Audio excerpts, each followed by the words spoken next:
Hi mga chika loves at sa mga besh kong expired. Ito yung naging journey ni Cookie nung nagkaroon siya ng distemper. Ang distemper nga pala ay walang gamot kundi palakasin lang ang immune system ng aso nyo. Siyempre tamang pangangalaga at dapat malakas talaga ang immune system niya para makarecover siya. Nakuha nga pala niyan siguro yung nakalaya siya. Sinugod kasi sa ospital yung kapatid ko kasi inoperahan. So ayun, nakalaya siya, siguro nahawa din siya or nakain na iba. Ayan nga pala yung pangalawang gabi niya dyan na inatake na siya. Nagsimula na siyang atakihin, nakakaawa siya. Tapos maya-maya lang nagiging okay naman siya. Halatang lumalaban si Cookie, di ba? Dinala ko na rin siya sa veterinarian.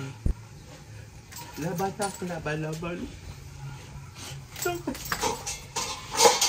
Ikaw, iiso. Higa ka lang, higa.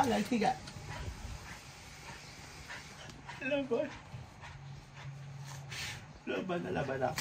Higa ka lang. Dali. Higa. Lumalaban siya for 4 days.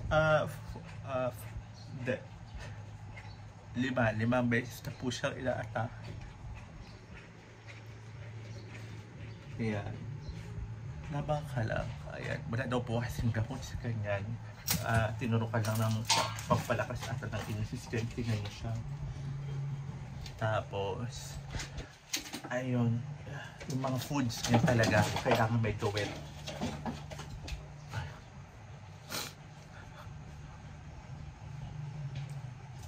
Kawawa naman. Ayun, pagka ganun, okay na siya. Yun, nakaka-recover na siya pagka ganun. Ilang oras? Isang oras after 1 hour. Madalas talaga siya. Pero kahapon, every 30 minutes ng nakadalawang beses. Tapos ngayon, 1, 2. Parang nakatatlong beses na siya. Update ko kayo, guys. Ayusin ko muna siya. Hello mga Chiki Labs, ayan, kumakain na siya. Day 3 na po na pagkakaroon ng distemper. So tsatsagain nyo talaga siya. So nung isang gabi, nung pang 2 days niya, halos kagatin niya ako para kasi hindi siya nakakakilala. O tingnan mo, inaamoy-amoy na ako. 3 days. Tapos bilang kinagatin. Tapos ayan, tingnan na, kain na siya. Naglilinis po ako kaya medyo basa-basa. Makikita nyo. Kasi kailangan malinis sila ng bongga. So ayan, for 3 days na may distemper siya. Okay naman na siya. Kainin mo pa yan, be. Kahit pa paano nakakakain siya. Ayun yung kagandahan. Kakausapin nyo, bigyan nyo ng proper care. Iyakapin nyo, hindi nakakahawa ang distemper. Kaya lang pag ina-atake sila, parang nakakalimutan nila kayo. Kasi dinadali yung utak nila, yung psychological kineso, yung neurokinembot. So ayun po yun. So ayan, may times na grabe. Alam nyo ba kung ilang beses itong ina-atake sa isang araw? Ang dami, parang kahapon 8 na iaawa na talaga ako. So ayun, inaamoy-amoy na niya ako. Day 3. Kuya Mati, hello, day 3 nang may distemper siya. Sabi nila mga 10 days daw to kung makaka-recover or not. Pero hindi po namin talaga siya sinususuan.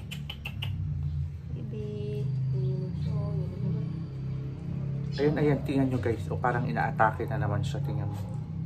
Sige baby, kaya mo yan, medyo lalayo tayo.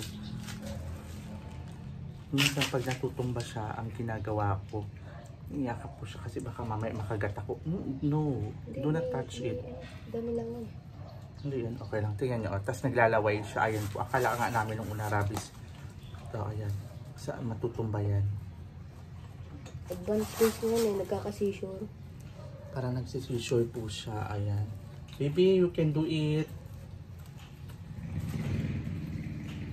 Laban lang. Okay. Parang nakakagat na niya yung mga labi niya. Kawawa naman. O ayan, medyo okay na siya.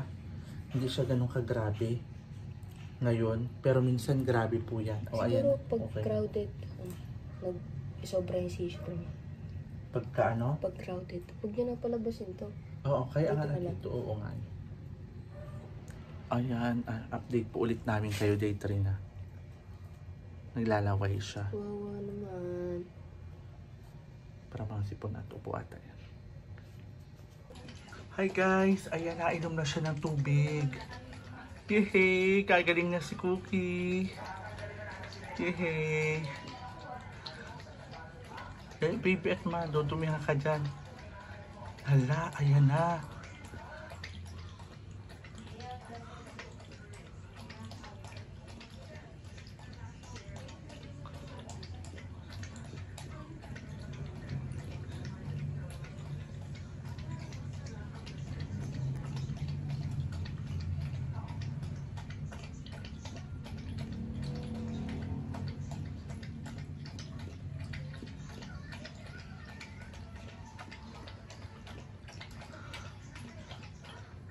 Grabe, sobrang parang nauhaw siya ng bongga.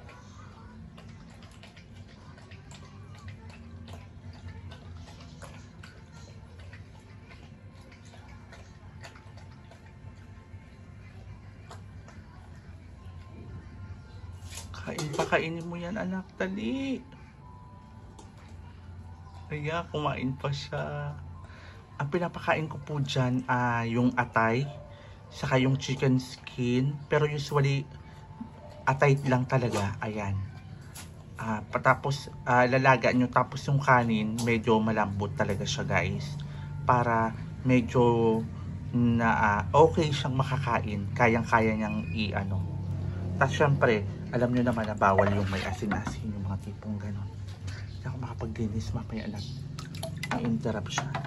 Saka ayan, hugasan nyo, kasi yung pag-ihi niya, pag inaatake po siya, isirik yung ihi, minsan yung pupo, kaya ayan, kailangan talaga lilinisin. Katulad ngayon umaga, ang dumi-dumi, yung puro langaw, pero araw-araw for 3 days kinagaan ko na po yan.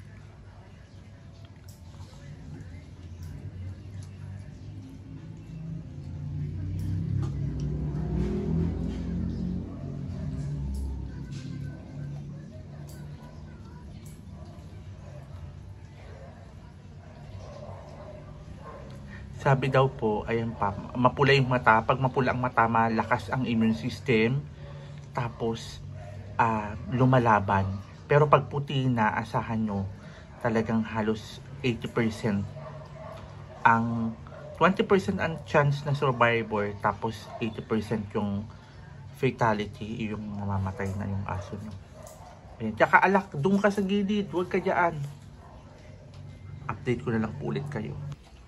Day 4, actually ayan, pinakain ko na po siya. Tapos ngayon nainom siya ng water na may vitamins. Ito guys, ito, day 4, nainom na rin talaga siya ng water. So kumain na siya, hindi ko lang na video kanina, medyo okay na siya. Tapos simula kanina ng alas 6, pinagmamasdan ko siya hanggang ngayong oras na to, 8 o'clock in the morning. Inaatake pa rin siya, pero hindi na siya nagkukulaps yung tumba-tumba. Hopefully wag na po sana. Day 4 na po siya na merong distemper.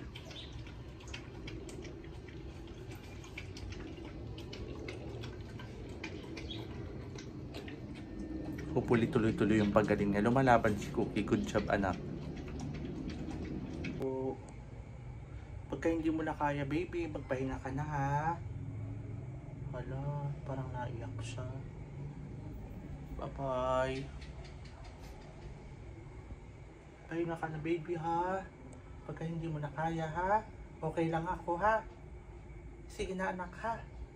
Pero kung kaya mo, lumabang ka, ha? Pero kung hindi mo na kaya, nahihirapan ka na, pwede ka ng magpahinga, ha? Pero sana kung kaya mo pa rin naman, laban mo yan. Pero kung hindi na, nahihirapan ka na, hindi lang.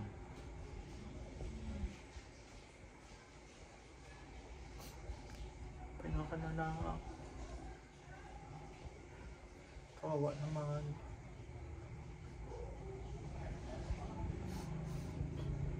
Hey baby,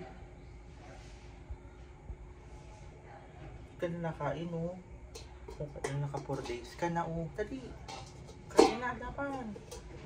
Kain. Dali.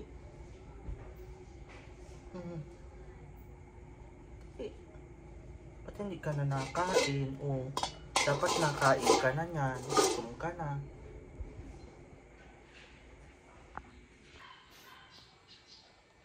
Tayo na si Cookie.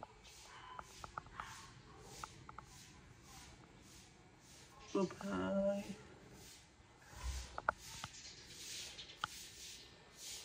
Diyos ko, naamoy mo ang kifik ko. Dito ka lagi. Dito ka lang. Good morning, everyone. Ayan, pumasok siya dito, oh. Good morning. Ayan, oh, nakikita ka nila, oh. Sige, hindi ka ba nahiya? Sorry. Kakain ka na, ha? Kumain ka na kanina. Kumayos ka na, ha? One day, you wish that you would fight like a soldier. Daddy, ha?